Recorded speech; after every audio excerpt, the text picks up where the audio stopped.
Welcome to the MBG Podcast. Let's fire everybody.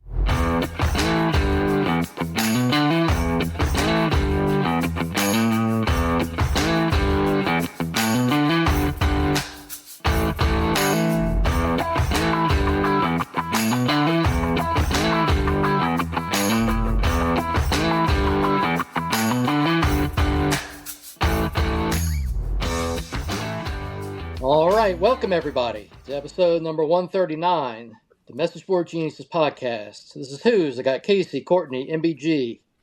We finally made it. It's championship week. Going to kick it off by talking about the semifinal games. Any preference about which one to start with? We have one good one and one not so good one. Want to start with the less interesting one first?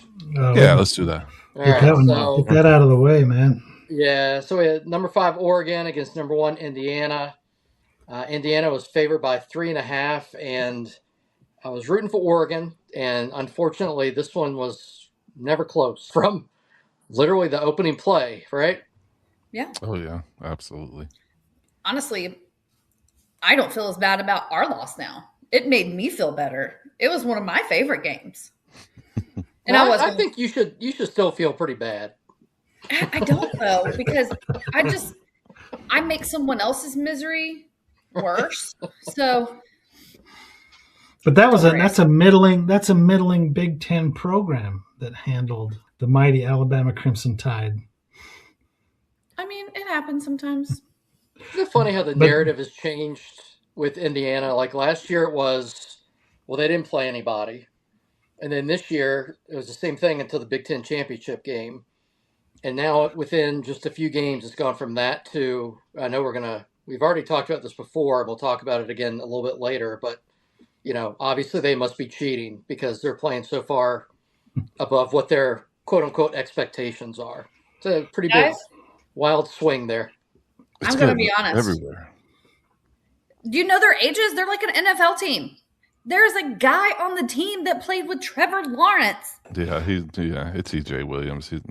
I wouldn't worry about him. Although saying. He did score a touchdown the other night. Yeah, I'm just saying. Yeah, but I mean, any team could do that, right? Yeah. But kudos to them for taking. I mean, you saw that graphic against Oregon. They have 7? Indiana has 7 4 and 5 stars, and yeah. I mean, they figured out a cheat code that I promise you to the extent they're able to, until the rules get straightened out, other teams are going to try and copy now. 100%. Yeah. So you have a predominant roster of 2 and 3 stars, right? But they're all veteran players. So they all have all that experience. And I don't know, maybe that's the model. I don't know, but it's working. But you're right. They went from this cute little underdog story to now they're the overwhelming favorite that you want to see lose because you're now cheering for, in this case, Miami, who's the underdog. Gross. I mean, 3 months ago you would have thought, well, look, Miami would be the overwhelming favorite in that game. And Indiana would be the cute little underdog. Those roles have reversed pretty quickly. Again, it's amazing to think about. Somebody posted, I wish I had copied this tweet, but somebody said, and I can't remember the exact details, but it was something like Indiana would have to go undefeated for the next 12 years and then win 6 straight games the next year to get to 500 all time as a program. They've lost 700 games in their history. I mean, they are worse than we are historically. Think about, and it's not close, Suze. Yeah, and that's the thing. When I think about, if this happened to us, how insane it would be. It's more ridiculous that Indiana's doing it. We talk about this every week, but it's because I legitimately can't believe it. They've become, I mean, what you said, MG, they're murdering everybody, and they're a huge favorite. We'll talk about this in a little bit in the championship game, and almost becoming a villain. They went from cute little, they're having their one good season because they played a soft schedule, to they're just mowing teams down all of a sudden. It's crazy turnaround. You used to think of Alabama someone beat these guys, right? Shut them up, right? And that's kind of the way you feel about someone against Indiana. It's someone beat them already. And a couple of things that stood out to me, because people are talking about like they know what play is coming, which is silly. But I mean, some of the windows that Mendoza was throwing into were just so small, and their receivers were making ridiculous contested catches. They just seemed like bigger and stronger than the defensive backs they were going up against the whole game. And just like, I was just thinking, like, how do you stop that play?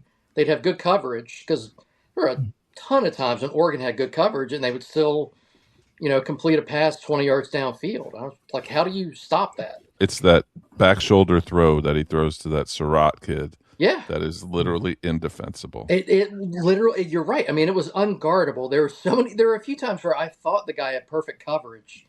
And there were 2 times he did have perfect coverage. And he still made the catch. I'm like, how in the hell are they doing this? Miami's defense, though, is a lot bigger than Oregon's. Miami can pressure up front, which is probably what you have to do. Banged up a little bit. Banged up on the back end. Frederic hopefully plays this weekend for Miami. If he does, then I like their chances a little bit better. I don't want Miami to win, so. It seems like you got to get Mendoza out of rhythm a little bit, so get some pressure on him. And it seems like if anybody could do that, it's probably Miami with their front seven. You saw the blueprint last week, and I know we're going to get to it with Ole Miss Miami, but you saw what Miami's going to do this week. They got to keep that offense off the field, so they have to run the football and not stop running the football like they did against Ole Miss. Yeah, you're right. We talk about this in a minute, but I have my doubts about whether Super Mario is capable of sticking to that. It's funny. I read, again, it's another tweet. I should have screenshotted. I got totally out of practice during our off time. But this guy did a whole rundown of Mendoza, and his analysis was that he's like a 4th-round draft pick, which clearly he was doing for clicks. But most of the analysis that was negative about Mendoza was like, you have to get him off platform, and you have to, try and get him past his first or second read and make him roll out and things like that, which I agree Miami's going to be able to do better than Oregon did. But, I mean, just from the first play of the game, and listen, that first throw, people were saying they knew what play was coming. It wasn't a good pass. He didn't get it far enough outside. But, I mean, if I'm Miami, I'd definitely come out and run the ball first couple of plays, because apparently there have been a bunch of games this year where Indiana's forced a turnover on the first or second play of the game. So, yep. There's a narrative, definitely. Yep. Conspiracy theory, which is good for business, right, MBG? Oh, yeah.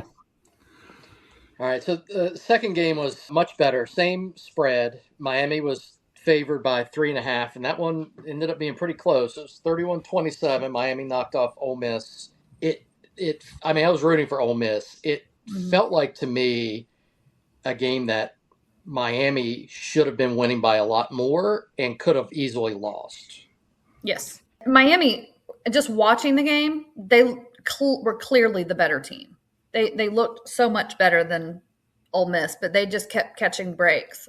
I mean, they had a bunch of dropped interceptions. I don't know how many. Like, I remember at least 2 or 3. And then, I mean, maybe it's not Mario. Maybe it's their offensive coordinator. But, my God, they would just be running the ball just, 4, and it's not huge plays, but 4, 5, 6, 7 yards a carry, and then get cute and do something dumb. It seemed like repeatedly to me. Yeah, it took themselves out of rhythm for the most. I mean, they try that flea flicker, which, okay, I understand. But, hey, we've been running so well, let's catch them off guard. But why? Why? You've got complete control of that game. You got a good defense, and you just take your offense out of rhythm sometimes. Like, they just can't get out of their own way. With coaching.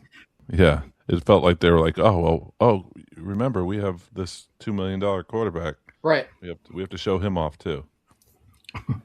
And he did not look good for a lot of the game, but that last drive was clutch. I mean, he made more good throws on that last drive, I felt like, than he did the whole rest of the game. Yeah.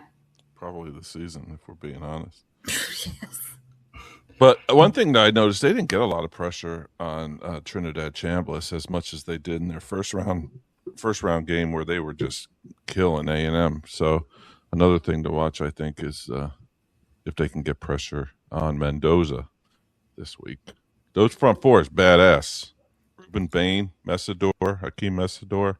Yeah, I felt like badasses. the first couple drives, I felt like Miami's defensive line was giving them a ton of problems. And I don't know if Ole Miss adjusted or what, but that seemed like less of an issue for them as the game went on. Yeah. Yep. All right, so then we got the championship game. So it's number 10 Miami. It's still crazy to me. I mean, I'm listen. My Hoos are taking partial credit if the ACC wins a natty this year because Hang the banner. I still contend that Miami's not in if we beat Duke. Yeah, how crazy is that? I mean, realistically could have been left out. I mean, that's very real. Yeah. So number 10 Miami against number 1 Indiana. Indiana favored by 8.5. Ooh, how are we feeling about that game? Just not a blowout, man. Come on. That's a lot of points. This is going to be a low-scoring game, and 8.5 points is going to be a lot, I think. I think it's going to be 21-17-ish type of a game, 24-17 maybe. I think. Because Miami's going to control the ball. They're going to possess the ball. So you're going to have a low-scoring game. Defense is good. Man, I just think it's going to be low-scoring. 8.5 points is a lot for – It's a big number, yeah. Mm-hmm. What's the over/under? Do you have that too? I did not. I don't have that, but I agree. I think it's probably I would take the under because I'm guessing the over/under is higher than what I think the total is going to be. I think a lot of it's going to be how cute Miami gets in this game. Like if I were them, I would just pound the ball because Indiana doesn't make mistakes. I mean, that's take the air out. Yeah, I mean, you just can't count on them to beat themselves. I don't know if it's just one of those magical runs or they're that well coached or it's got to be what the deal is. Magic. I do think what's interesting is because, a lot of people are acting like Indiana's just going to roll. But, I mean, I thought Miami played Ohio State better than Indiana did. To the extent that can be a barometer of what this game's going to look like. 47.5. Yeah. Sorry. So, about 20, low 20s. 24, 20s, yeah. Yeah, I probably would still take that's pretty low, but I'd still take the under, I think. Yeah, I agree. Tickets as low as $3,000 in case you guys can have that in the couch or anything. If I was Mario Cristobal, I would give Dawson, my offensive coordinator, a book of about 15 plays that he can run. If it's not in this 15 plays, don't run it. Right? He should run the offense that I run against my son when we play Madden. I was going to say Super Tecmo Bowl. Tecmo Bowl playbook, like 4 passes, 4 runs. I know I can't stop my son, and so I enrage him every game because all I do is run, play action. Like that's all I do. I just try and bleed. Like literally, the last time we played, the opening drive, I took the entire first quarter, and he almost quit because I was just running, and I won't even run wide. I'm just running between the tackles every single play. Oh, that's the worst. Yep. No, he hates it. Yep. But that's exactly what Miami should do. Don't get fancy. Don't get tricky. Take all trick plays out of the playbook. And they have 3 running backs, like 3 really good running backs. Mark Fletcher's obviously their bell cow, but they got 2 other dudes that are good too. Yeah. And Malachi Tony. Yeah. Yeah, Fletcher's a beast. Fletcher's a guy who I would, if I was a defensive lineman or a linebacker, especially a DB, I do not want to take that guy on in the hole. I mean, that dude just runs people over. Yeah. I just hope it's a fun game. And both teams have fun. I think we should give our predictions. We should. Can we do it next week? I thought about this beforehand because I'm going to have to come up with this on the fly. It's always better on the fly. I'm going to say Miami's going to win at 24-22. I think that's just under the over/under. I like that. Yeah. I think Indiana's going to win at 31-24. All right, so Indiana, but you would take Miami in the points. Miami in the points and the over. I think Indiana wins 31-10. Ooh. So I'm going to completely contradict everything I said earlier. I'm pulling a Casey. Because I just realized the score that I have in my head is the over-under. After I said, I think 3 times I would take the under. I want Miami to win. I just can't stand Cignetti. And again, this is just me being petty from when he was at JMU, but I can't root for him. But I think Indiana's going to win. I'm going to say 31-21. So Casey and I would both have Indiana and give the points. But Casey, I'm still the under. Kind of 4 different bets. Yeah, I'm Indiana, and the over. The cover, and the over. Yeah. Give me Miami and the money line. Indiana. Right. I'll take all these bets to Biloxi, and we'll make it happen. Right, and somehow we'll all lose because I'm the worst. Like, for anyone listening, do not tail anything I ever say about sports betting. You should 100% take the Miami money line based on what I just said. I'm the absolute worst. All right. So this is going to be sad. Next week's going to be our last college football focused pod of the year, but then we get to talk basketball, which I think all 4 of our teams are doing pretty well, right? Are all 4 of us ranked? I think so. It's already basketball season for me. Yeah. We just got to get Alabama's ranked, right? I mean, Courtney. Yeah, we are. Yeah. I mean, we're all ranked, man. That's fun. They beat us, too. I don't know where we are after we lost to Texas on Saturday. And then we lost to Texas on Sunday, too. Twice. Yeah, that was a rough weekend for Alabama. Yeah, that toaster bath was looking real good. Oh, yeah, that NC State running back that flipped, that dude is... Hollywood Smothers? He's legit. Never trust a dude named Hollywood. Never trust him. But I'm going to be honest, if that was me and he was enrolled in school and I was the one that gave him that offer and I found out he was shopping other schools still and he's enrolled in classes at Bama, I would just say, hey, look, go. Like your offer isn't here anymore. Like you have to set the tone. And as much as I hate this, like how Tennessee set the tone with Nico. And they're like, no, you are not going to strong arm us. You leave. I mean, they did a good thing for college football as a whole. I hate to say that Dabo told you so, but Dabo told you so. A couple of years ago when he was recruiting high school kids, he would say the commitment is a commitment. I'm committing to you. You're committing to me, like a relationship. That's all I meant by Dabo was right. Yeah, he wasn't wrong. Side note, UVA's the out of the 4 of us, UVA's the highest ranked team at 16. Alabama's 18. 18, yeah. Clemson 22nd. Utah State 23rd. Boom. Look at us. Yeah. We just knocked off Louisville at our second home court tonight. So that should the Yum Center? I think Louisville is ranked 19 or 20. We're playing Mississippi State right now. They're good too. They're without that freshman, but they're still really good. Yep. Yeah, that was a good win for the Hoos. Yeah, it was. So, all right. So we'll become a little more basketball centric next week, but we all know college football never sleeps. So we're going to have plenty to talk about in the off season. Oh, yeah. All right. So we haven't done a draft in a while, so we thought we'd do our first draft of the new year tonight. A few weeks ago, we did a draft of the best Christmas movies, and MBG and Rob won their selection of Christmas Vacation, A Christmas Story, Step Brothers, and the creepy-ass Polar Express. Got 51% of the vote. Wow. I forgot about Step Brothers. That was good. Yeah, I think that sealed it. Polar Express probably lost you some votes, is my guess. So yeah, it would have been more than that. Yeah. Courtney had a good call this week. A couple things. First of all, doing the worst drafts is way more fun. So much fun. Yeah, they are better, right? Like it's like our thing, you know, like we're so good at like the worst. Yeah, at being negative and that's way more fun. So we thought this week we'd do a draft of the worst fast food restaurants, and I'm assuming that we're being a little bit liberal with the fast food term, right? Yeah, like fast food, like chain restaurants. There you go. All right, so y'all ready to find out where you're picking?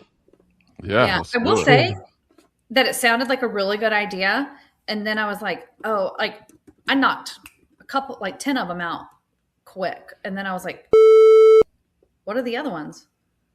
Yeah, I'll be honest. I usually have like a full list of 16. I've only got 7 on my list, so I'm really hoping that y'all don't take my picks because I might be on the struggle bus here at the end of the draft. All right, so here's the draft order. First pick is Casey. Woohoo! Pick 2 is Courtney. Whoop, whoop. Then me, and then MBG.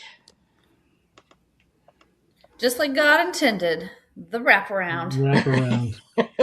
I was biting my lip. Starting off 2026 with the wraparound's always good. Yeah. All right, Casey, what do you got here? Turning over a new leaf here. I'm going with the only choice that should be at number 1, and that is Golden Corral. Yes. There is no worse place to ever be. Ever. It's called a corral. Cows eat from a corral, not human beings. But if you've ever been into a Golden Corral, it's hard to tell the difference. It's the worst restaurant ever. Chocolate fountain. The fountain. That's what the worst thing about it is the chocolate fountain. Like people going and taking and putting stuff in there, and then it's like getting recycled. And it's I saw this little kid drop a marshmallow, then dip it, and got all into his like he was elbow deep getting the marshmallow out. And with me and my marshmallow in my hand, I just put it down and it's so gross. And I'm not a germaphobe, but that was gross. That was gross. Yeah, that's so. I'm not what you would call in shape, but do you ever feel like they should just put the food in troughs when you're in Golden Corral? Just yeah.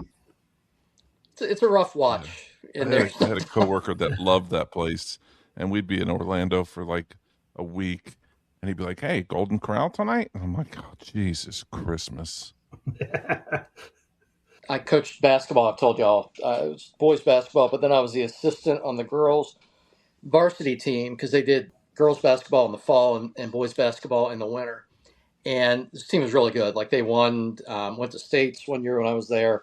But the head coach was great. But he would take them for away games to Golden Corral for the pregame meal. Nope. And I just remember thinking, like, I don't know that I'd want them their guts out before every big road game. You know, like, yeah, I'm not sure that's steak that guy's cut. Yeah, I mean, it just seemed like I don't know. It never seemed like a great choice to me. It's like an all-you-can-eat buffet before a big basketball game. Yeah. God. All right, Casey, I'll be honest. I didn't even think about that one, but you're right. That place is horrible. That was number 1 on my list. Oh, and when I say number 1, and then everything else is number 2. But if you're starving and only got a few bucks in your pocket, that's no better way to maximize your dollar right there. You understand what I'm saying? Like I'm telling you stories about me being there, so I've definitely been there. I think that says about me. Like one time, and I was like, I'm not going back there ever. Yeah, it's a good place when you are like in your early 20s and have no money, right? Exactly. All right, Courtney, what do you have? Okay, I don't really know, so I think I'm just going to have to pick one of these. Wait, this was your idea. I know. My number 1 was Golden Corral, and then after that, I mean, it's just like they're all number 2s for the worst. So I don't know. I love you talking about number 2s after talking about Golden Corral. Number 2s after Golden Corral is pretty on par. Okay, so I'm going to go with Olive Garden. What? Because, Olive Garden. Their food is their soup, salad, and breadsticks I can get down with. But one time I went there, my daughter loves to go. So when we would go, I would get the just soup, salad, and breadsticks, and she would get the spaghetti or whatever. Yeah, and I love the zuppa Toscana soup. Always good. It was like spoiled when I took a bite out of it, and I was like, I cannot eat this. And they're like, do you want me to bring some more? I was like, I don't ever want you to bring me more of this. No, never again. It was so gross, and I have not been back since. It is nasty. And now, I will say that it used to be decent. Okay. But now it is just like uneatable. That's a surprise number 2 pick. I had it number 1, so literally Courtney stole my number 1. I just thought number 2 was better. Look, I don't understand. I freaking love Olive Garden. If someone says you want to go to Olive Garden, I'm already got my shoes on and I'm out the door, man. Look, I know something that MBG doesn't just like, but loves. Look, I know it's not authentic Italian food. I understand all that, but if you say, "Hey, you want to go to Olive Garden?" Heck yeah. This is like the first thing ever where MBG said, if you ask me if I want to do X, I am in. I am there. Don't write that down. To the screen. No. He's so close to the screen. He is pumped right now. He's putting his shoes on right now. He's turned over a new leaf in 2026.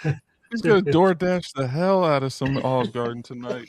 Oh, man, the breadsticks with Alfredo dipping sauce? No, the breadsticks with Alfredo is pretty good. But, their meals are not great. They're not supposed to be. You're just there for the breadsticks. It's just there for the breadsticks. The breadsticks with the Alfredo. He's like giddy right now thinking about Olive Garden. Unless they don't give you fresh ones. Unless they don't give you fresh breadsticks. And then the breadsticks are hard as a rock and you're going to break a tooth. Just put them under the table and then they'll bring you more. Put them under the table. They're never ending, Courtney. Trick. And I'm going to... MBG taught me this. All right, so I didn't put mine in any order, but I'm going with Long John Silver's. Oh yeah, that was for 2 reasons. One is, Maryland doesn't have a lot going for it, but we have some of the best seafood anywhere. And I think it was a year ago, we were driving past a Long John Silver, and my son asked if we could go there one night, and the anger that accidentally came out of me when I said no surprised me. And then the other reason is, don't ask me how I know this, but there was a British porn star back in the day named Long Dong Silver, and I can't hear Long John Silver without thinking about him. So, oh my god, those are my 2 reasons. Get some fried penis with your crackling. Right. This is crazy. I've had to take 3 off of my list already. Uh-oh. That means we're thinking the same. So I don't know what that says about me or for you. All right, MBG, you got 2 here. Long John Silver was my number 1 too. That's nasty. So I'm gonna have to go with White Castle. Now, to be fair, I only ate there one time, but it was absolutely terrible. Casey's like, can you say that again? Terrible, Casey. It was terrible. White Castle. In your defense, you've never been absolutely faced at 2 a.m. and had the best burgers that you will ever eat. Now, the morning, different story. Yeah. But man, at 2 a.m., those that things sack full? slap. Yeah. Crystals or White Castles. Yeah. See, we didn't have eat them sober. You can't. I agree with you. That's the right choice, MBG. But we didn't have White Castle where I grew up, but I one time ate it. I was on a drive from Nashville to Knoxville, and we stopped at a White Castle somewhere in between those 2 places. Not good. Not a good idea. Chicken on the stick at White Castle. Oh, see, now that maybe that would have changed my opinion. Again, not sure it's chicken. We're losing all these sponsor opportunities right here. Shoot. Not Olive Garden. They're still on the hook, man. Yeah. That would suck if Long John Silver was ready to offer some fat money for this podcast and we just blew it. Probable. Damn it. All right, MBG, you got 1 more. Oh, man, it's so tough. I'm probably going to go off the board on this one. It's really hard to screw up pizza, right? It's hard to make bad pizza, but Sbarro seems to do it. That's real authentic New York pizza. MBG. I know, and it sucks. I've never had anything at Sbarro that was good. So that's going to be number 2. Are you saying that meatballs that have been sitting there for 8 hours aren't good? It's no Olive Garden. Let's just put it that way. Doesn't Michael Scott go to Sbarro when he goes to New York City? Times Square, yeah. Yeah.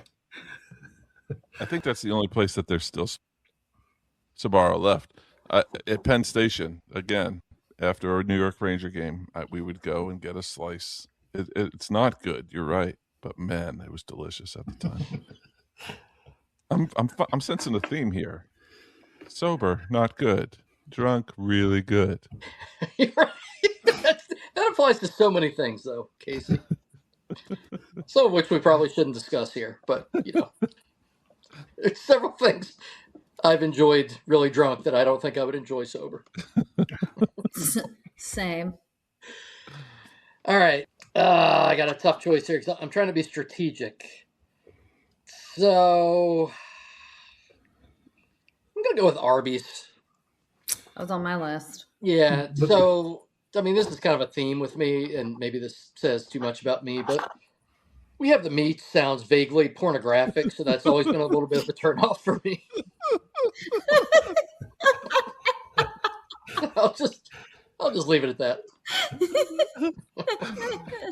Well, they do have. We've talked about it on here. They do have the Meat Mountain on the specialty menu. Doesn't it have like 7 different kinds of meat on it or something? Every meat Arby's has is on the Meat Mountain. But it's like off menu, right? Yeah, you got to know about the Meat Mountain. They're not going to advertise it to you. They're not going to offer it up to you. But if you go in and ask for it, they'll give it to you. I can't imagine being enough of a big baller to go into Arby's and order the Meat Mountain. So the best thing about Arby's is their curly fries. Their curly fries are pretty good. Arby's sauce. Arby's sauce, yes. With the Arby's sauce on it, yes. But they have market fresh sandwiches, and those were good. No, they weren't, Courtney. You know where you go? Yes, it was. Bitch. All right, Courtney, what do you have to pair with Olive Garden here?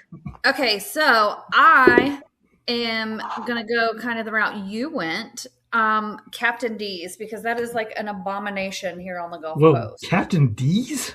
Have you not heard of this wonderful place? No, but I like the name already, Captain D's. Captain D's?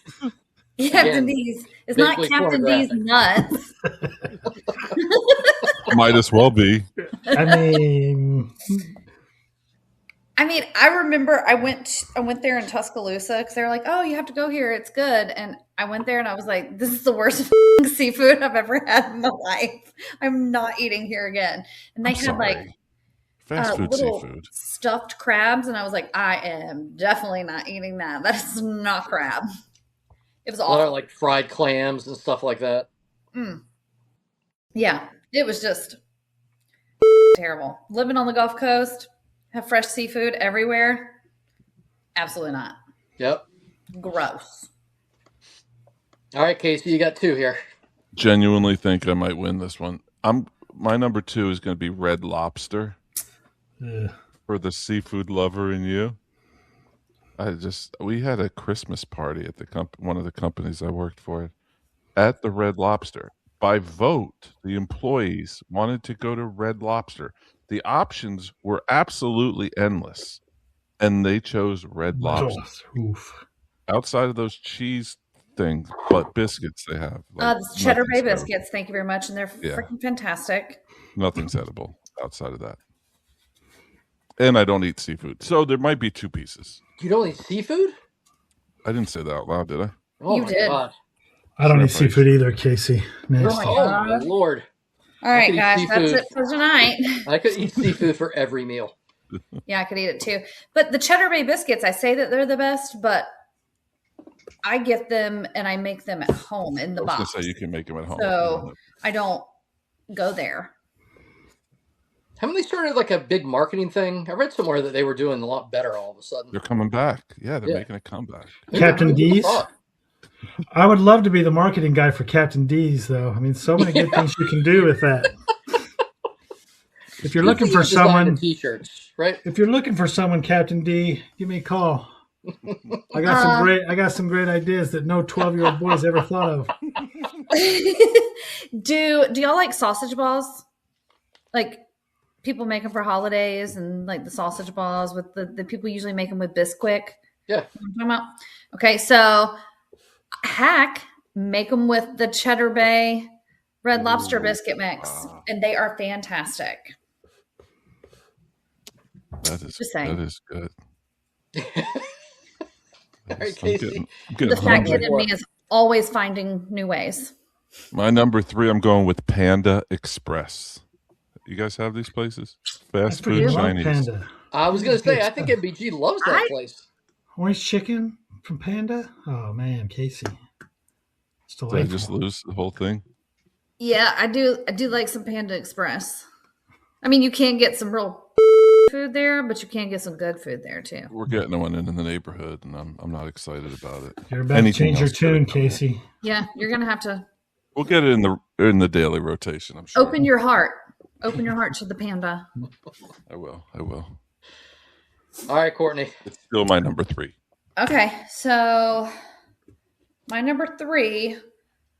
You know, I love a good sandwich. I am what you would call a hoe for a good sandwich place. And Subway just is not it. Oh, A hoe for a hoagie.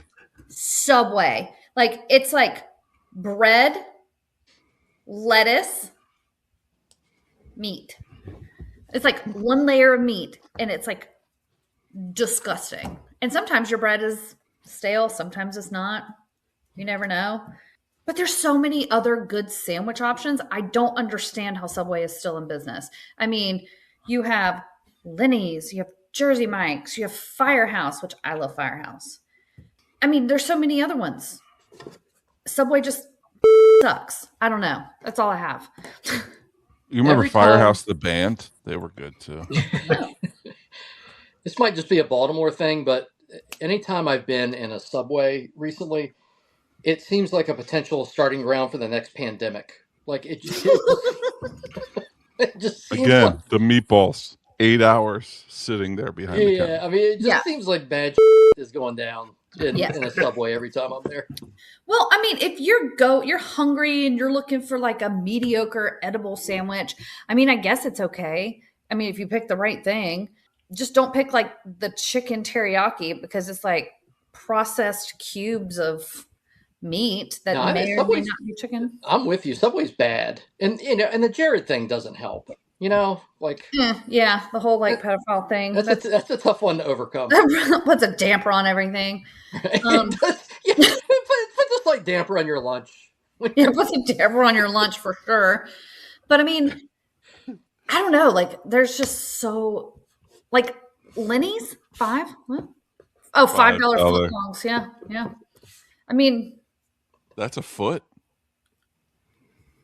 Is it? Oh. This is like 6 inches, just so you know.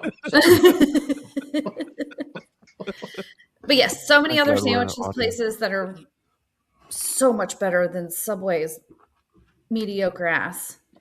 Yeah, they were. That was Lenny's, but that was my next pick. So that was a good one. So I'm gonna go. I mean, this is where I lose, but I'm going with Hardee's. And I've told this story before. I don't know if I told it on the podcast, but I ate a pickle and threw up in a Hardee's in 1973, and I haven't been able to eat or smell a pickle since then. And so I blame the entire restaurant chain. They have the Frisco burger, though. I passed one the other day, and there was not a soul in the parking lot. We don't have one. That sounds about right. All right, MBG, your last 2 here. Ooh, last 2, huh? Well, so first I'm going to go with Denny's. Has anyone ever been to Denny's and had a good experience at Denny's? Again, this goes back to what Casey said. I feel like the hammered in Denny's, absolutely. I feel like the moon's over my hammy. Like the class of people at Waffle House is here, and the class of people at Denny's is here. Yep. If that tells you anything.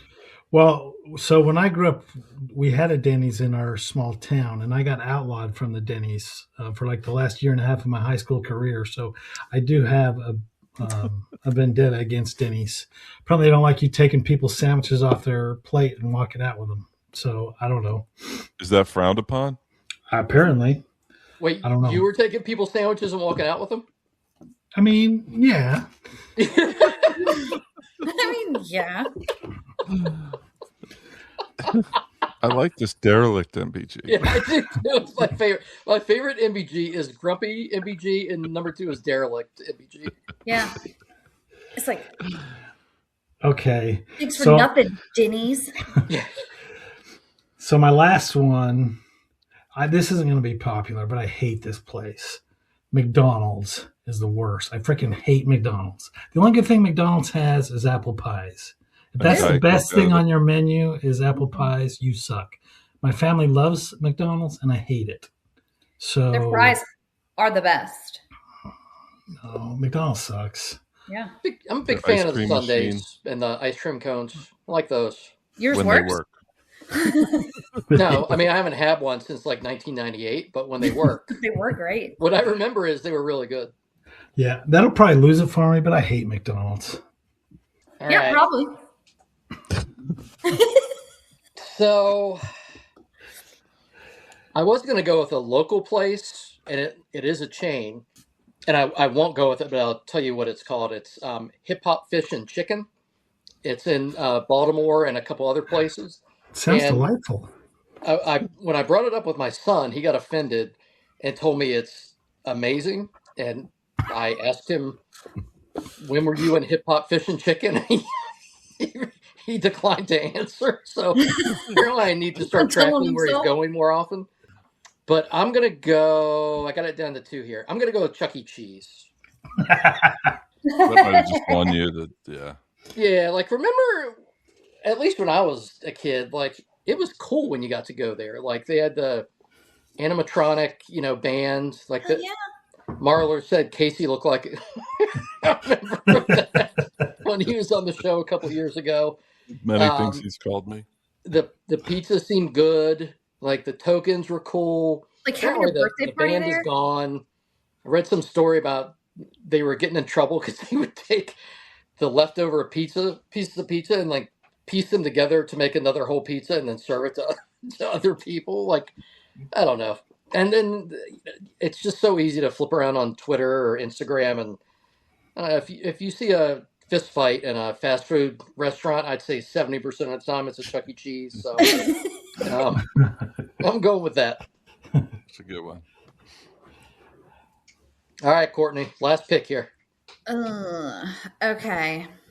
So since I did not get my Golden Corral pick, I'm going to go with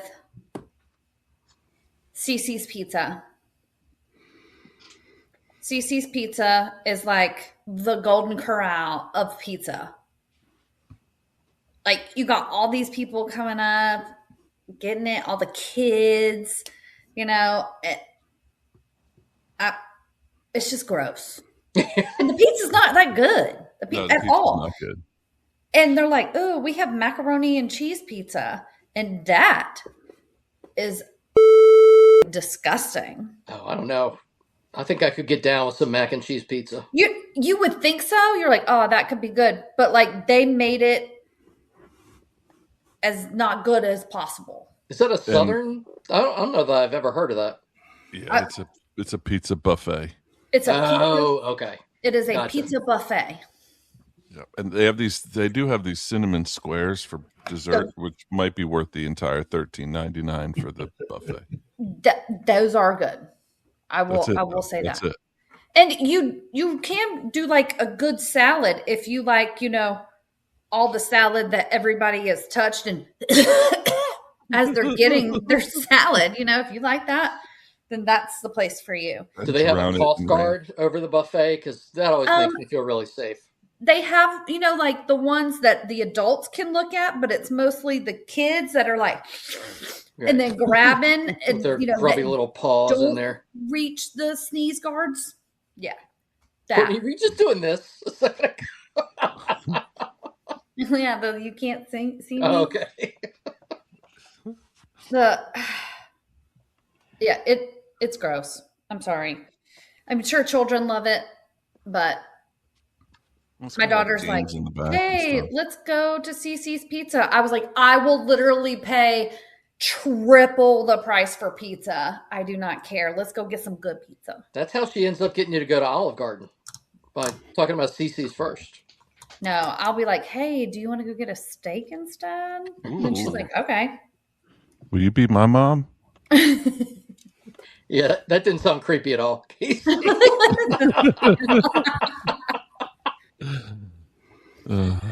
All right, Casey, what do you have to wrap it up here? My last one is actually a place that my mother-in-law would get me gift cards for. It's Panera Bread. And I'm not a hater of Panera, so let me preface this. But one person told me years ago that it's glorified hospital food, and I haven't been able to get that out of my brain. And if you think about it, it really is glorified hospital food. The sandwich meats aren't good. The soups are fantastic. The bread is okay when, like you said, Courtney, when you're at Olive Garden, if there's stale bread because it's been sitting there since last Tuesday. But yeah, I'm going with Panera Bread, begrudgingly. But I want to win this thing, by God. So let me tell you, whenever we have meetings and stuff, I love to get food from Panera, box lunches, because they have this certain bread on their clubs. It's the wheat berry. I think it's Panera. It may be Nukes. I don't know. It's one of the two. So we're just gonna stop that story because I don't really know. I started thinking, I was like, maybe it's not Panera. Courtney had good bread once. Is how we're gonna wrap up the draft here. You had a good call though. The worst ones are super fun, and you can tell because they go a lot longer than the best drafts that we do. Yeah. All right, so that brings us to our next segment, Genius of the Week. As always, each of us is going to nominate a player, coach, team, conference, someone who did something particularly dumb in the last week. Then we'll put it to a Twitter vote and see who wins. For our last vote, the first one of 2026, Courtney's nominee, Meemaw, won with 48% of the vote, followed by Casey's nominee, Kenny Minchie, with 28%. My nominee, Virginia Tech fans, finished in third with 25% of the vote. And MBG's nominee, Jason Smith, finished in last with 5%. So Courtney leads with one win to 0-0-0. Yes. First time. All right, Casey. Who are you going with this week? This week, my genius of the week is Damon Williams Jr. The Washington Huskies quarterback signed a deal to stay at Washington and then decided to enter the transfer portal, which apparently it was frowned upon. He was reportedly expected to sign with the likes of LSU, Alabama, or Miami. However, as I said before, he signed the deal to stay. So Washington decided to challenge the already signed deal, causing a huge uproar and ripples around the college football world. He actually dropped, or maybe was dropped, by his NIL agent because of it. He decided last week finally to stay at Washington because I guess legally kind of had to. I can't imagine what the reception will be inside the locker room. Washington head coach Jed Fish was a known journeyman himself, was on an interview locally there in Seattle, and he said Williams would still be the starting quarterback, and it'll be on Williams' shoulders to deal with whatever fallout comes from the saga that he caused. So for that, Damon Williams Jr. is my genius of the week. That's a good one. Because that was wild. Yeah. I think Fish's wife even posted something about it, didn't she? Like she went in on him a little bit. Probably. Yeah, he had posted it. He had posted that he was leaving right during the funeral of someone from the athletic department. And so that made it even worse. Well, apparently his teammates were at the vigil or whatever it was, and then they saw the announcement on social media. That's how they found out about it. And he was not there, obviously. Yeah. No, he actually apologized when he did his second commitment to Washington. Yeah. I'd have been like, bye. Well for him. Although it was fun seeing our friend Emily celebrating for a few hours Washington losing their quarterback. Yeah, it was good. Yeah.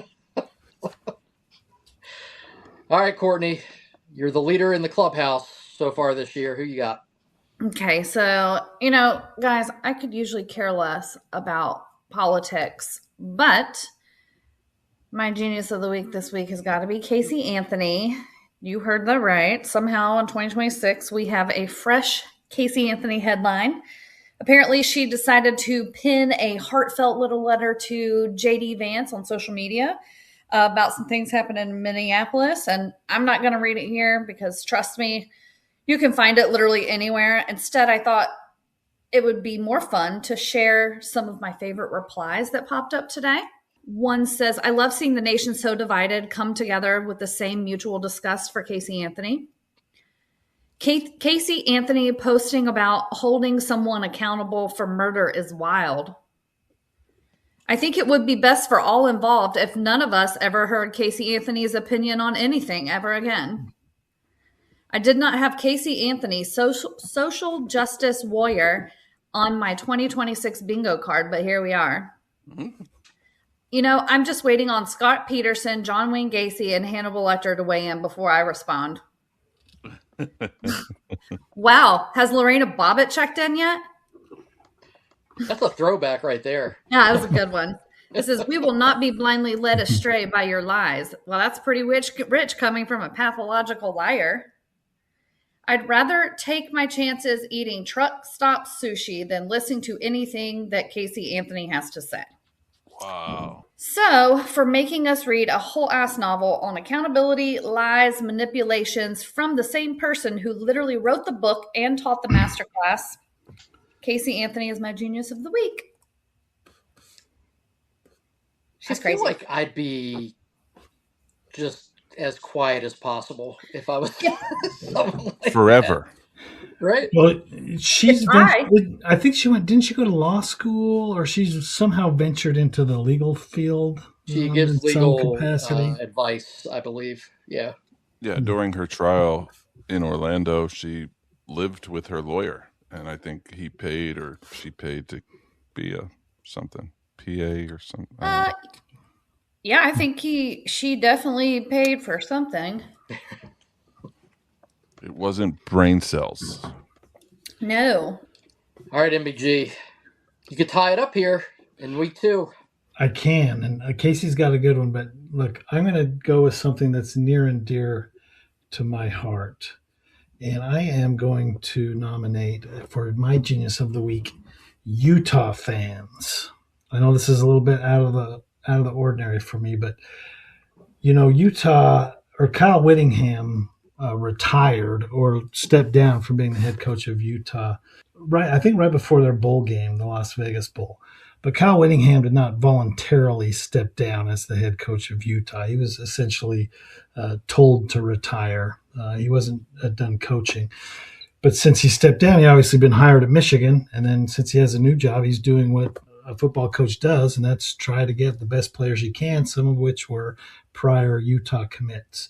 And Utah fans have been going absolutely nuts lately about Coach Whittingham. So I posted a tweet, and there were some posts there. I'll read some of them. It says, They So Poo-Poo One says, welp, it's official. Screw Wit forever.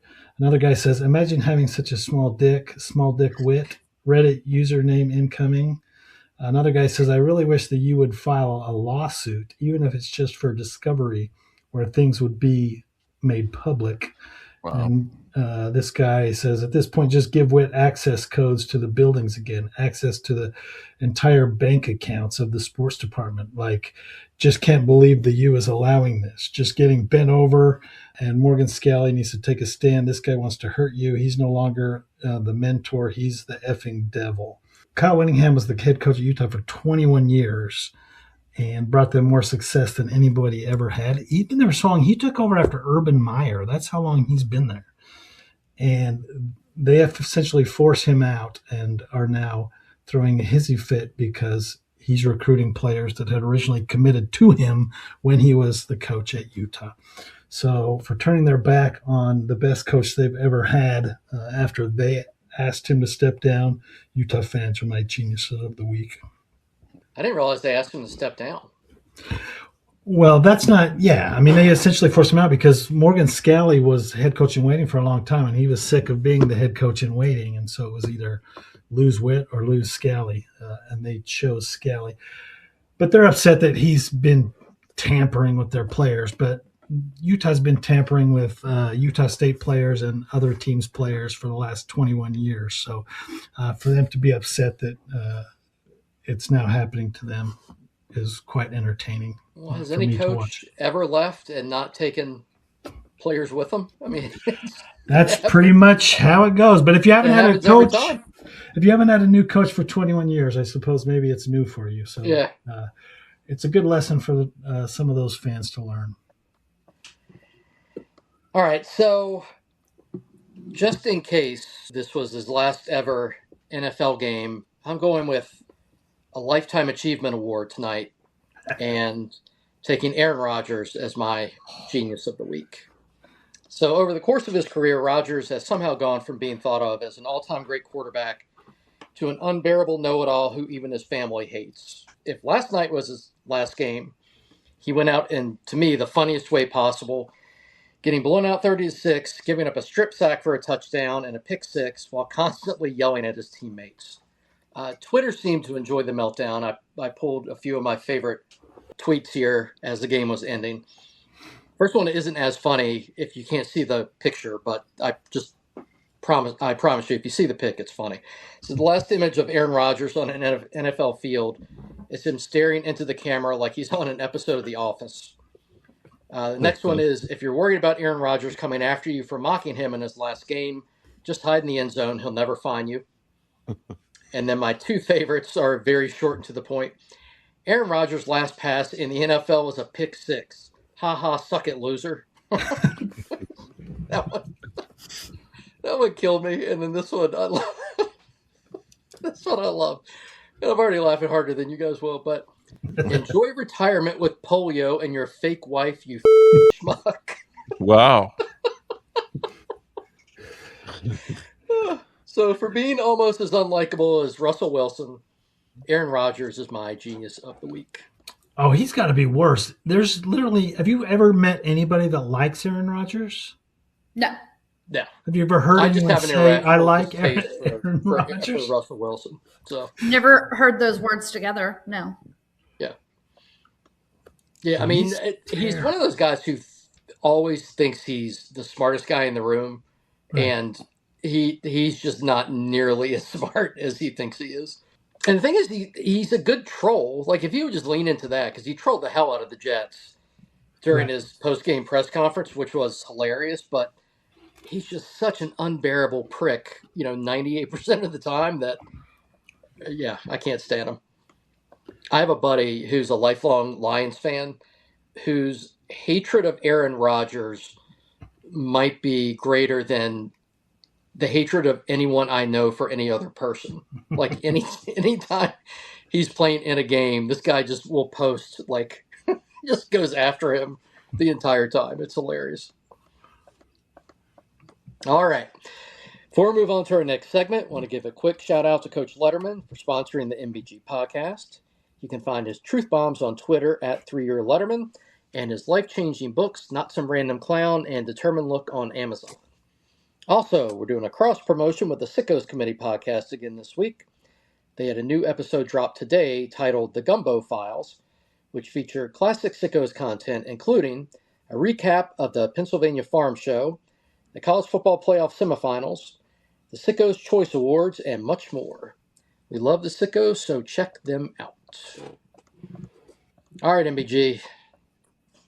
What do you have for us here in the last week of college football season? All right, well, the first post is one that I referenced last week, I think, on the show. This was a post from an Indiana board. And then I retweeted again this week saying that maybe it deserves some more discussion and maybe we shouldn't scoff at it as I originally did. This is from actually one of the staff members at the Hoosier.com, Colin McMahon. Posted this a few weeks back, to his credit. It says, could Indiana football be the greatest team of all time? So when I saw that 3 weeks ago, I laughed at it. But let's hear him out. I haven't seen many people talking about this, but if Indiana wins the national championship, it has a serious argument to be the greatest college football team of all time by at least one measure. That's because no college team has ever finished 16-0 before. Yes, it's thinking into the future, but interesting to realize how much of an opportunity this team has. So, and I think a lot of people have talked about this week I've seen on Twitter and whatnot, whether or not Indiana if they win Monday, would be considered as, if not the best, one of the best college football teams of all time. Thoughts? I have some. We do this every single year. And just lump this with preseason polls. I can't stand it. Because when I told Mike Golick Jr. on this very show that day, I was driving home from work and I heard him say that 2018 Alabama team was the best team ever assembled. And then they lost 44-16 in the final. So does that make the 2018 Clemson team the best team ever? And then we heard Michigan. Oh, 2023 Michigan. They were so good. Were they? Somebody has to be the best team ever, Casey. 2001 Miami. End of story. So which way does this cut? That I think the talent is less concentrated now at the very top of college football, right? Like I feel like before you had fewer good teams but more great teams, if that makes sense. And now you've got the talent's more spread out, so you have more good teams, which gives you more chances for a loss. So I don't know which way that cuts. If if you're the best team during those years when there are a bunch of like super teams, or if you can dominate the way Indiana has now when they're playing more good teams over the course of a season. I honestly don't know which way that cuts for me. I wouldn't say they're the best team of all time, but going 16-0 is, that's something, right? Nowadays, it's really hard. Yeah. They're in the conversation, right? Yeah. But, yeah. I don't know. I just hate it because we'll never know. Casey, you think 2001 Miami? I did think that. Yeah. That team was unbelievable. But 2019 LSU was really good. I do think the 2018 Clemson team was really good. Yeah. But unfortunately, we'll never know. That 2001 Miami team had, is it 17 first rounders or something ridiculous like that? Yeah, it was ridiculous. Yeah, that's like, and Ed Reed, who's possibly my favorite ever NFL player, was on that team. They were loaded, and they outscored. I think they outscored. This is from AI, so I hope it's right. Outscored their opponents by like 33 points a game, and they beat some really good teams. So yeah, that's who I had up there as well. I don't know, who would y'all have? I got one for you. Just hear this one out. This is a team. They opened the season. They at Oklahoma State. They won 64-21. At Michigan State 50-10. Beat Arizona State 77-28. Beat Pacific of California 49-7. Beat Washington State 35-21. Beat Missouri 57-0. Beat Kansas State 49-25. Beat number 7 Colorado 44-21. Beat Iowa State 73-14. Beat number 10 Kansas 41-3. Beat Oklahoma 37-0. And then in the Fiesta Bowl, beat an undefeated Florida team 62-24. I hated that Southern Cal team. 95 Nebraska. Yeah. Their average margin of victory was 39 points. They played, let's see, 3 ranked teams. Florida, when they beat them 62-24, was also undefeated and had really ran right through the SEC. They hadn't played anybody close either. And Nebraska I think that was Danny Werfel, demolished them. So, man, I would say 95 Nebraska. And they just ran the ball on you. Oh, yeah. Was that Tommy Frazier? Yeah, probably. Yeah. Lawrence. Courtney, I'm assuming you disagree. Yeah. Well, Casey actually already said mine. You always hear Bama fans and they'll sit there and go back and forth with LSU and about who's better, the 2019 LSU or the 2020 Alabama team. And I think our 2018 team was better just from a talent standpoint. You have Henry Ruggs, Devontae Smith, Jerry Jeudy, Jalen Waddle, Irv Smith. You have the offensive line was badass. You had Tua, Jalen, and Mac Jones on the team. Defense, you have like Quinnen Williams, Isaiah Buggs, Raekwon Davis, Anthony Jennings, Mac Wilson, Dylan Moses, Trayvon Diggs, Pat Surtain, Savion Smith. I mean, just freaking badass. 9 first-round picks. Like, and 18 guys got drafted that year, yeah. Insane amount of talent on that team, even though we got our ass kicked by Clemson. I mean, I still think that's the best team that we fielded under Saban. That 2019 LSU team was silly, though, when you look at what those guys have done in the NFL, at least on the offensive side. Like, their defense was not that great. Their I know, offense it's fantastic. I mean, they have guys who can't be stopped in the NFL, right? Mm-hmm. So imagine, playing against teams that have some, guys who are bankers now trying to stop them. Like, yeah, Jamar Chase made AJ Terrell, who was also a first-round pick, look like me trying to cover an NFL receiver. Like, you don't need a great defense when your offense is that insane. So yeah, there's a bunch. I feel like if we didn't throw that one in the mix, we probably get dunked on pretty hard. Yeah, when you talk about all those teams, it's tough to imagine Indiana beating any of those teams. But I don't know. Yeah. I don't know. I mean, that's the thing, right? Like, everyone's talking about how they were cute a year ago, and now they're just a force. I mean, here's the thing: if we're talking about NIL era, because that was LSU. I can't remember when NIL started. No, that was pre everybody NIL. That was SEC NIL. Shut up. Yeah, but I do think, teams look different now. Like, I don't think we've had a team with that kind of concentration of talent that you saw before, like 2020, recently. So it might be that's a line where you look at, before and after that. But, I think Indiana's the best team I've seen in the last 5 years. I mean, they're better than the Michigan team, I think. Agreed. That went 15-0. And that team was good. I mean, they were really good. When did NIL start? I mean, I know it feels like it's been like 25 years. But it was after... You mean when did everybody else also start paying players? When did the rest of us start paying, Courtney? Yeah. It was after 2022, right? When did Alabama stop winning the SEC? It says July 2021. July 1st, 2021. Adds up. God, it does seem longer than that, doesn't it? It does. God, it seems so much longer than that.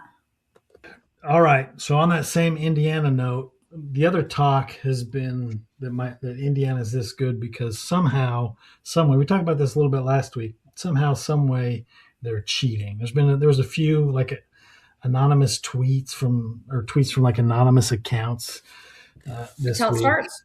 that said, that Indiana was doing X, Y, or Z, looking at other teams' practice footage or whatnot. So there was a Miami fan, Canes fan, 1899, said Mario needs to go old school Mario, all analog this week. No crumbs on the interwebs. You guys call him a caveman. Maybe it pays off for us this time. All analog. I don't even know what that means. No clue. But I thought it was funny because I pictured being like some dude out there with one of those old VCR cameras that's got like the VCR tape in it. That's what I thought it meant. Like, back in the day, your dad had the old video camera that probably weighed 15 pounds on his shoulder. Oh, yeah. Yep. With the tape that would be like 60 minutes of tape, and you got to put in a new tape. You want to see an 8th grade Casey just dominate on the basketball court? Right. I got a VHS for you. Is this going back to that championship game again, and whether you traveled or not? Yeah. It wasn't even VHS. It was like a beta machine. That was beta for a bit, yeah. Yeah, he had that. So there were a couple of great responses to this. One of them was directed at you, MBG. It said, everybody knows what Indiana has been doing. I remember this account scoffing at the Michigan allegations. That's true, I guess. Clearly, you were very pro-Michigan, obviously, by posting all those things you did about them. And then this one just made me laugh. And again, it's probably just me, but because this barely got any likes. Somebody posted, Indiana has an app where they broke the internet and can see all secrets. Makes sense. I love it. Because that seems to be the argument, right? Like, it's not like anyone has proof. It's just no one has ever done this. Therefore, they must be cheating. Yep. Like, there's some guys that you look at and you think, this is kind of a sly guy, clever. I don't look at Curt Cignetti and think, oh, this is some computer whiz who's out there busting the internet. No, but I definitely look at him and think he might have people locked in his basement. Yeah, I mean, listen, you don't wear a short sleeve half zip with no shirt underneath during a nationally run game, and then you're some kind of internet wizard. Those two things don't go together. Do you think when he leaves the house, he has a shirt underneath so his wife doesn't get mad at him, and then like in the car, he takes it off? He rips it off. He just has a dickie on. He just pulls it out the top of the... But seriously, I don't think I've ever seen a short sleeve half zip in a store in my life. Like, I didn't know those existed before that last game. I didn't know those bike shorts used to exist too, that all the coaches used to wear back in the day. Oh, those were the best. Like, where did you buy those? The coaches shorts that had like the two button? Yeah, the two button, and they were like baseball pants. There's no way Brent Pry could fit in a pair of those. No, there's no way. That hog? All right, let's see. What other ones do we have here? All right, here's a South Carolina one for you, Casey. You'll get the reference here. I don't know if anyone else will. We'll see. So everybody in the SEC is pissed at Texas Tech, right? They're trying to find their own Cody Campbell to try to keep pace with Texas Tech. This South Carolina fan says, is Buster Murdaugh our Texas Tech oil field? Hear me out. Has anybody thought about how Buster Murdaugh turning the family story into a Hulu series might be our version of Texas Tech oil money? We clearly have zero problems outbidding people, but you tell me where our big-time booster oil fields or anything like that is. I think it's because Buster is funneling Hulu money to us. Just a thought, though. Is that where South Carolina is getting all this cash? Is the Buster Murdaugh Hulu fund? I believe it. Does South Carolina have money? Anything that starts with "Hear me out," it's got to be good, right? They do have some money. They got 20 transfers in. They lost 27. I think my numbers are probably not right, but they're close. So yeah, they must have money somewhere. They got some big time offensive linemen from NC State. They let their entire offensive line go, which is probably a good thing. I don't know. I think this is a good theory here. With Murdaugh money? Buster's living his life in Hilton Head, Yeah. Okay. There's no better way to make money than to have to spend, probably millions of dollars on criminal defense attorneys to try and keep yourself out of jail. Yeah. I mean, I think a simpler plan would have been not to go to jail and just donate to the football team instead of boring. Yeah, having some long, plan to involve Hulu after you're in prison. So, two things. Of course, I get the reference. I am such a crime junkie. Of course, I know. But second, all these transfers out of NC State, okay? Why weren't they that good if they have all these good players? They won 9 games. Yeah. What I'm more surprised by is they lost a lot of skill guys, and they kept their quarterback. Yeah. And their quarterback's fun. Like, he's pretty good. I don't know. I'm trying to figure out how they managed to hold on to him with all the guys they lost. Yeah. I know I've talked about this before, but my wife knew Buster in college. I'm pretty sure we talked about Buster's the son. Buster's the son. You talking about Alec? Alex the dad. Yeah. Oh, Buster. Oh. Yeah, Buster's the son that... He's the only one that survived. The wife and the others. Yeah. So, yeah, just ignore what I said before then about Alec. So you said your wife knew of him? Yeah, like he was there at the same time she was, and was in some fraternity that her sorority would mix with. Maybe she could tap into some of that her Murdaugh recollection money. of him as he was sweaty and gross. Hey, see if she can tap into that Murdaugh money. Yeah, I see that The Hulu. things haven't changed for him, so that's pretty cool. Right. This is totally off subject, but I saw something somebody posted. I don't know if it was on Twitter. I don't know. It's probably on some kind of social media, but it was like a jail selfie from Buster? Alec Murdaugh. And I mean, like, and he was like shirtless, so there was no telling what he was doing. Yeah, and it was bad. It was I want to see Courtney's internet history. Yeah. Shirtless Alec Murdaugh pic. Yeah. Well, now I am going to have to find the picture and DM it to Who's. So, wait, you know what? Now that I think of it, didn't Buster get kicked out of law school at South Carolina? Yes. Yeah, he's not giving them money. They kicked him out of law school. Maybe they'll let him back in. Guys, I just pulled up his mugshot came up first, and that is like a jump scare. Yeah. Oh yeah. Nice. Yeah. Like I was like, oh my god. You can see the lack of a soul. Yeah, he has zero soul. Isn't it like a family of gingers? So. Fair point. All right, last one. We talked about Cignetti. Everybody wants a piece of Curt Cignetti, including this Tennessee fan. He says, Cignetti, I like Heupel and all, but we need to make Cignetti the most obscene coaching contract offer known to man. So here's the offer this Tennessee fan wants to make Curt Cignetti. 5 years, $200 million. But it doesn't stop there.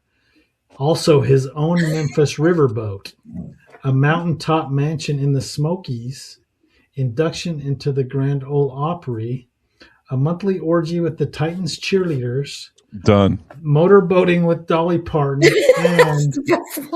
and just in case that's not enough, prima nocta throughout the state. Would that be enough to lure Curt Cignetti? I think he could get rid of all of them except for the motorboating with Dolly Parton and sold. Yeah, where do I sign, MPG? Call up Unfrozen Caveman Ball. Casey's like, I don't even need a paycheck. I just need that second to last one. Yeah. Does Cignetti seem like an orgy guy?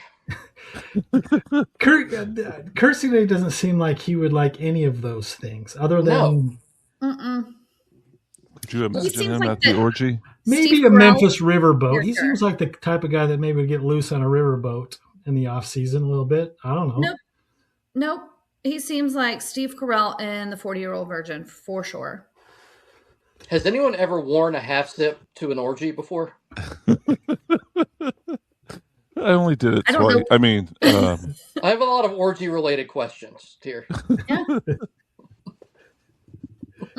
Well, apparently the Titan cheerleaders are ready to sign off on this. I know. So you guys just gotta. Has Dolly Parton signed off? You know, I will say though that Cignetti had one of the most relatable post-game interviews when he was like, she was asking him about what he was thinking about, and he was like, I'm not even thinking about the next game. I just want to go home and drink a beer, crack open a beer. And I'm like, me too. He's one of us. I see. This just because I don't like him. That was to me like a robot who's trying to act human. You know what I mean? Like, I think someone said to him, "Hey man, go up there and pretend like you like beer. If you want America to love you." Like they get those politicians who are like real stiff. Like during the campaign, they make them go do stuff that darn well that they don't do, and so they're out there like throwing football. Yeah, right. Yeah. Or going grocery shopping or something. Right. Yeah. Wearing farm clothes. Yeah. Yeah. Is this guy throwing the Tennessee cheerleaders under the bus here, by the way? Yeah. Like, why the Titans cheerleaders? That's a good question. Yeah. We got questions, MBG. And by we, I mean who's. I mean, maybe it's just a team effort in Tennessee, right? Everybody, all for one for all. Excuse me? I don't know, but Cignetti's not the guy to make that offer for. I mean, I think Kiffin would go for that. I think. Oh, hell yeah. That's what LSU's doing for him. There's a lot of bowling alley, right? Sarr could probably go for that. I mean, there's a lot of guys I think you get to go for that. Cignetti, I don't know. Yeah, Dabo? No. Definitely. It would be like offering this to Saban, right? I mean, like, right. At least have an understanding of what makes the guy tick. Like, yeah. I mean, I don't even think Heupel would go for much of that. It doesn't seem like that. Now, Burt would go for it, I bet. Oh, Burt. Oh, he'd be all over this. Burt, Bobby Petrino, you could probably get with that. Kirby, yeah. He'd go with his visor. Could you imagine him trying to motorboat Dolly Parton with that visor on? Right. You're welcome for that visual. It would be a very intense motorboat, right? Yeah, I'm not sure who else would go for it, but I'd start at Kiffin with that sort of a package deal. And he's the number one guy who would take this. There's no question about that. All right. Questions. That's all I got. All right, that'll do it for this week's episode of the MBG podcast. Don't forget to subscribe, leave us a review. You can check out more content at messageboardgeniuses.com. And we'll see you next time, losers.